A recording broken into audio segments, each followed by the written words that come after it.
You have no idea what is coming. Hey, what's going on, my dog dick constituents? I am PJ Bozak, and this is PJ's Movie Time.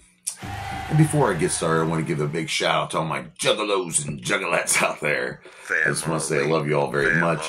Big shout out to JJK Commentaries, The Thuggalo Show, all those motherfuckers, almosthatchetgear.com, and of course my homies Clockwork E, and all my homies George, Marissa, Insane E, The Gerd, King Shit, oh, don't forget Woody Woo, so many guys, Eric Dinner Roll Cole, and there's Big Stevie D, Stevie D, and my homie Chef Ryan, Kenny Burns. I'm running out of people, Whipstick, eight legs, all you motherfuckers, I love you all, thank you so much. I was just at the super famous Four, saw Little White, along with so many others. Good show. But let's move on. Today I'm going to review a movie that just came out in 2022 to 23. It got released different times. It's an independent movie, and it's a horror anthology. That's right. I'm going back to my horror roots. Today, ladies and gentlemen, I will be reviewing Satanic Hispanics. Yes, this is a horror anthology movie, and it's featuring 5 awesome Latino directors who brought some really cool stuff to the table. So let's just get right into it. And it is directed by 5 people. And let me go over these 5 talented motherfuckers. We got Demian Rugna, who directed Terrified. If you ever get a chance, watch the movie Terrified. It is on Shudder right now. Good movie. Alejandro Brugues. Now, forgive me, my Spanish is not very good. El Gringo. Alejandro Brugues. He did one of the sections on here, was pretty good, but he was also did some of the From Dusk Till Dawn television series. So we also have Gigi, Saul, Guerrero, who's been making some noise. She did some little bit of work in VHS 85 and Bingo Hell, which I believe is on Amazon Prime. Don't quote me on that. Eduardo Sanchez, he was also one of these awesome directors. I'm going to just keep saying it. He's a part of the Blair Witch movement. We have Mike Mendez, who did the movie Killers and Big Ass Spider, and he had a lot to do with this movie, so props to him. And it was written by Pete Barnstorm, Alejandro Mendez, and Lino Villa.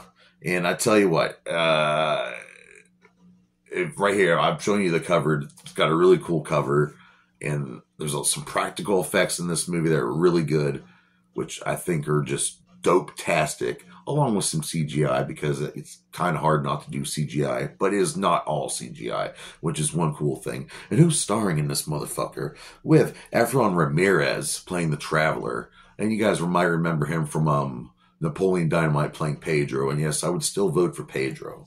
We have Greg Grunberg. Grunberg has been in a lot of stuff. Heroes. He's in the Star Wars franchise. I mean, he's got a mile long list of things he's been a part of. He plays one of the detectives. Detective Arden, Sonia Eddy. She's been in some stuff. I've seen her around. You might recognize her right off the bat. She plays the other detective, Detective Gibbons. And Hemke Madera playing El Vampiro. Really, really funny guy. And his assistant, played by Patricia Velasquez. She was in The Mummy Returns, which I remember. I always thought she was pretty hot. Plus, she was in The Curse of La Llorona. Pretty good actress. I like her. Really pretty. And then, like I said, it's a horror anthology. And what is a horror anthology? Well, it's pretty much stories. One big horror movie with a bunch of stories being told within. So the cops raid this place, right? And they find one guy that survives. And there's just dozens of people slaughtered of all ages with no mercy whatsoever. And he's alive. And they want to, he's handcuffed to a table. He tries to cut it off. They take him in for questioning with 2 detectives, and he starts spouting off about how he needs to get out of here in 90 minutes because something is coming. Actually, he lies at first and says he has to get to his sister's wedding, which is not true. But eventually, he just starts telling stories, and each story is a part of the what's going on here. Mike Mendez was a part of the editing. He's a really well-known editor. Costume design, like I said, I showed you the cover earlier. Really cool costume for this one. I won't give away that character quite yet, but Megan McCormick was a part of that, so props to her. And special effects by Norma Cabrera.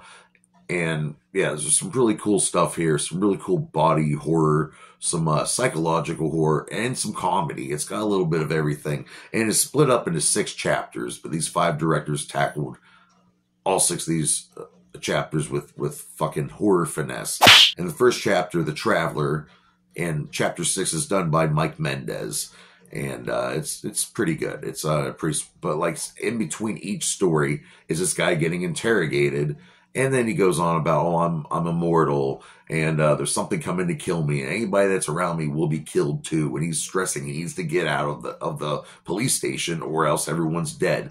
And he just spouts off these different stories. And the first story, which is chapter 2, is now Demian Love, I think is how it pronounced. Forgive me, I'm not really good with the Spanish. And this one was directed by Demian Rugna, and pretty much it's about this algorithm-obsessed guy who uses light, colors to come up with algorithms to, I guess, to open portals. Because earlier the Traveler says there are portals all over the world that lead to the world of the realms of the dead, realms, you know. So, and he pretty much can do something with the flashlight to where he can open a portal and he can see a ghost, and he gets a guy involved, and the guy sees his mom. It's really good. I'm not going to give it away.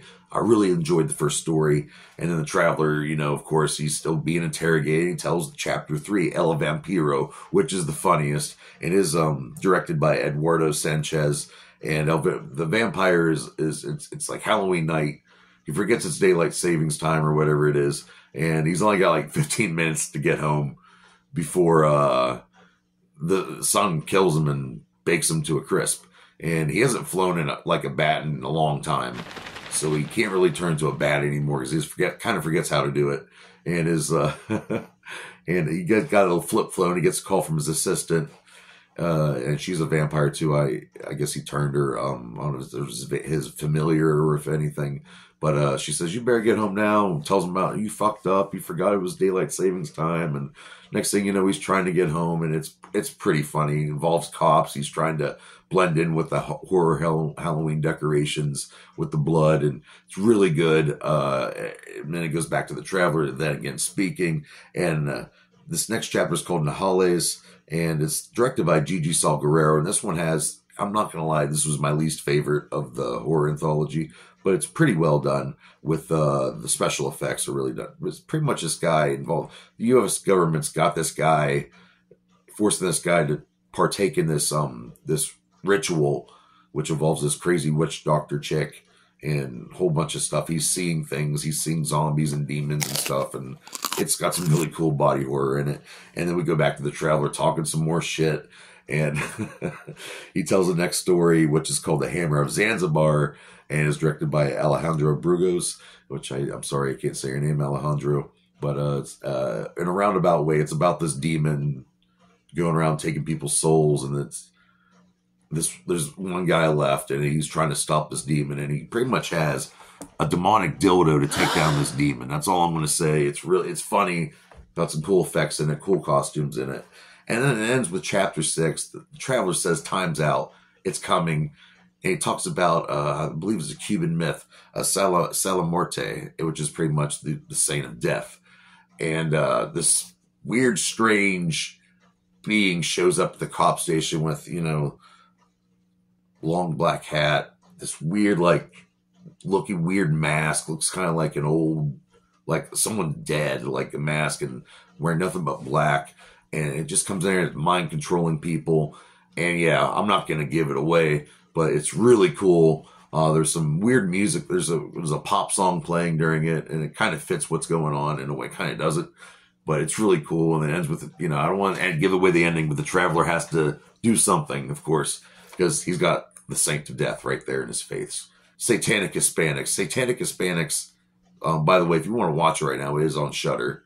I recommend watching. What do I rate this movie? I will have to rate this movie a good old 3 out of 5 dog dicks. And that's a good rating. So join me here next week on PJ's Movie Time.